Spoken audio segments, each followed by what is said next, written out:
और एक बार देखिए उत्तर प्रदेश के मुख्यमंत्री प्रेस कॉन्फ्रेंस कर रहे हैं, क्या कुछ कह रहे हैं सुन लेते हैं एक बार। आदरणीय प्रधानमंत्री जी के नेतृत्व में केंद्रीय वित्त मंत्री श्रीमती निर्मला सीतारमण जी जिस टैक्स रिबेट की घोषणा की है, जो शारदीय नवरात्रि के प्रथम दिन 22 सितंबर से लागू हो रहे हैं, इसके लिए आदरणीय प्रधानमंत्री जी के प्रति आभार व्यक्त करने और केंद्रीय वित्त मंत्री श्रीमती निर्मला सीतारमण जी को प्रदेशवासियों की ओर से धन्यवाद ज्ञापित करने के लिए यह बैठक आयोजित, यह प्रेस वार्ता मैंने यहां पर आयोजित की है। आदरणीय प्रधानमंत्री जी ने देश के स्वतंत्रता दिवस के अवसर पर देशवासियों के सामने टैक्स यानी टैक्स रिबेट के बारे में जो चर्चा की थी और रिफॉर्म के बारे में जो चर्चा की थी, मात्र 20 दिन के अंदर उसके परिणाम प्राप्त हो गए और अब वह 22 सितंबर से लागू भी हो रहे हैं। जीएसटी काउंसिल ने अभी हाल ही में 3 सितंबर को जो अपनी 56वीं बैठक हुई है, उसमें इस पर पूरी चर्चा करने के उपरांत सर्वसम्मति से इसका अनुमोदन किया है और जो 22 सितंबर से शारदीय नवरात्रि के अवसर पर लागू हो रहा है, मुख्य रूप से यह अब तक के टैक्स रिफॉर्म का एक बहुत बड़ा अभियान का हिस्सा है और यह आदरणीय प्रधानमंत्री जी का देशवासियों के प्रति को दीपावली का गिफ्ट भी है, क्योंकि इतना बड़े पैमाने पर रिफॉर्म हो और एक कॉमन मैन के बारे में उसे विभिन्न सेक्टर में इतनी छूट मिले, यह अत्यंत महत्वपूर्ण है उसके बारे में जानने के लिए। सबसे पहले हम लोग चर्चा करें तो जब जुलाई 2017 में जीएसटी लागू हुआ था, जीएसटी के पहले जो अलग अलग टैक्सेस थे, सेस थे, न केवल उद्यमी और एक व्यापारी उसके कारण परेशान होता था, बल्कि आम उपभोक्ता पर भी और एक ईमानदार टैक्स पेयर पर भी इसका व्यापक प्रभाव पड़ता था। अनेक ऐसे क्षेत्र थे जिसमें वैट, सेल टैक्स और अन्य तमाम प्रकार के जो टैक्सेस थे, उनकी जो दर थी वह काफी बड़ी थी। अनेक प्रकार के सेस थे, कोई भी इंटीग्रेटेड फॉर्म टैक्स का नहीं था। जीएसटी ने इन सभी प्रकार के अलग अलग प्रकार के जो सेल टैक्स के थे, वैट के थे या फिर अलग अलग प्रकार के सेस थे, इन सबको इंटीग्रेशन करके और टैक्स रिफॉर्म के लिए जो समय क्रांतिकारी कदम उठाया था, वन नेशन वन टैक्स के आधार पर, परिणाम क्या था कि उस समय टैक्स को जितना सिंप्लीफाई किया गया था, उसका परिणाम था कि बड़े पैमाने पर जीएसटी का रजिस्ट्रेशन बढ़ा। और रजिस्ट्रेशन बढ़ने के साथ ही बड़े पैमाने पर देश की जीडीपी में अप्रत्यक्ष कर का योगदान भी होता हुआ दिखाई दिया। 17 के बाद का सबसे बड़ा जो रिफॉर्म टैक्स के क्षेत्र में है, उसमें अगर आप देखेंगे तो जो ये टैक्स में जो रिफॉर्म सामने आया है, अब तक हम देखते थे कि 4 स्तरीय जो 4 लेयर की टैक्स की प्रणाली थी, 5%, 12%, 18% और 28%। इन 4 को अब कम करते हुए 2 श्रेणी टैक्स की रखी गई है, 5% को और 18% को। 12 और 28 के स्लैब को जीएसटी ने समाप्त कर दिया है। हां, कुछ सिन आइटम और लग्जरियस आइटम ऐसी हैं जिनमें 40% का जो जीएसटी है वह बना रहेगा। वह अलग एक व्यवस्था है, लेकिन महत्वपूर्ण है कि अब केवल 5% और 18% का यह टैक्स ही, 2 स्लैब ही जीएसटी की मुख्यतः रहेंगे और जिनके माध्यम से यानी देशवासियों को बहुत बड़ी राहत इसके माध्यम से मिलेगी हर एक स्तर पर। यानी रसोई से लेकर के, एक किसान से लेकर के, घर के निर्माण से लेकर के और बड़े बड़े हाईवे और इंफ्रास्ट्रक्चर के डेवलपमेंट के साथ साथ अपने कारोबार को आगे बढ़ाने वाले उद्यमियों के लिए भी इसका भारी लाभ होने वाला है और इसके माध्यम से लगभग 2 लाख करोड़ रुपए से अधिक का भारत की अर्थव्यवस्था में ग्रोथ होने की संभावना भी है। जनता को जो राहत इस टैक्स से मिलने जा रही है, एक सामान्य गृहस्थ परिवार के लिए, अगर आप देखें, दूध है,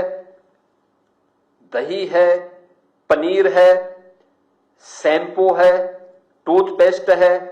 साबुन है, साइकिल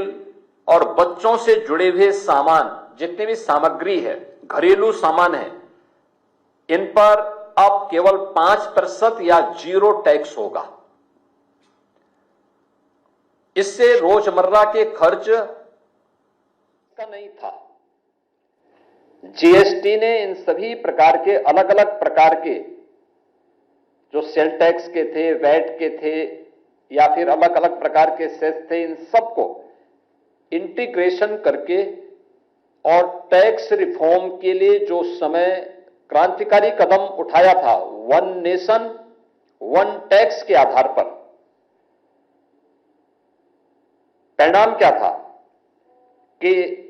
उस समय टैक्स को जितना सिंप्लीफाई किया गया था, उसका परिणाम था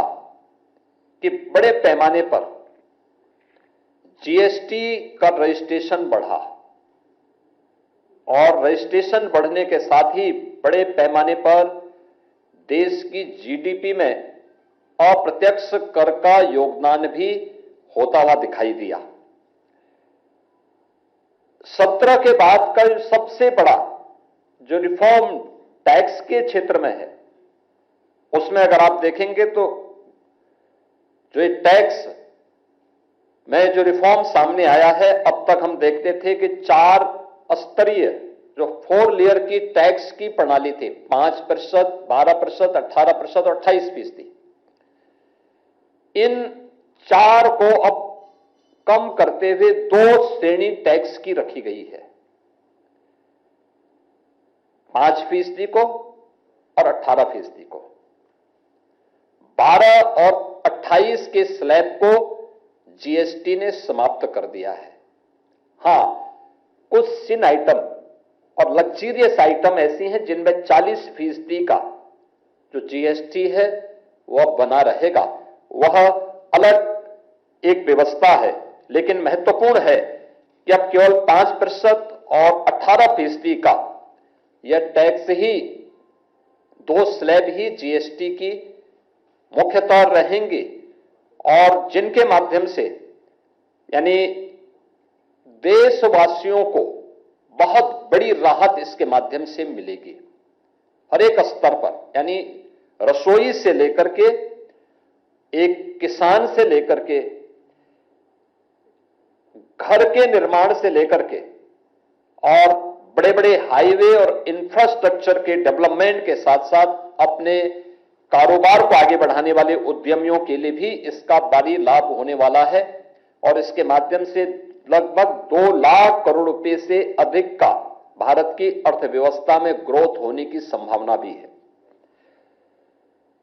जनता को जो राहत इस टैक्स से मिलने जा रही है, एक सामान्य गृहस्थ परिवार के लिए, अगर आप देखें, दूध है, दही है, पनीर है, शैम्पू है, टूथपेस्ट है, साबुन है, साइकिल और बच्चों से जुड़े हुए सामान, जितनी भी सामग्री है, घरेलू सामान है, इन पर अब केवल 5% या 0 टैक्स होगा।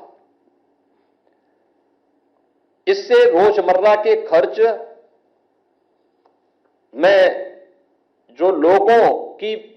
पूंजी है उसमें बचत होगी, लेकिन साथ साथ लोगों की खपत की कैपेसिटी बढ़ेगी, व्यक्ति ज्यादा खरीद सकता है। अन्नदाता किसानों के लिए देखेंगे, ट्रैक्टर, टायर, कीटनाशक, सिंचाई के उपकरण, इन सब पर जो टैक्स है वह घटा करके 5% कर दिया गया है। खेती की लागत को कम करने और ग्रामीण भारत की अर्थव्यवस्था को सुदृढ़ करने में इससे काफी बड़ी मदद मिलेगी। स्वास्थ्य के क्षेत्र में हम देखेंगे तो व्यक्तिगत जीवन और स्वास्थ्य बीमा से जुड़ी हुई जीएसटी को पूरी तरह समाप्त कर दिया गया। दवाइयों, ऑक्सीजन और जांच किट पर कर में कटौती की गई है, जिससे इलाज सस्ता हो सके और एक सामान्य नागरिक राहत प्राप्त कर सके। वाहनों की खरीद फरोख्त में भी गाड़ियों और बाइक पर, यानी 4 व्हीलर और 2 व्हीलर पर 28% से जीएसटी की दर को घटा करके 18% किया गया है,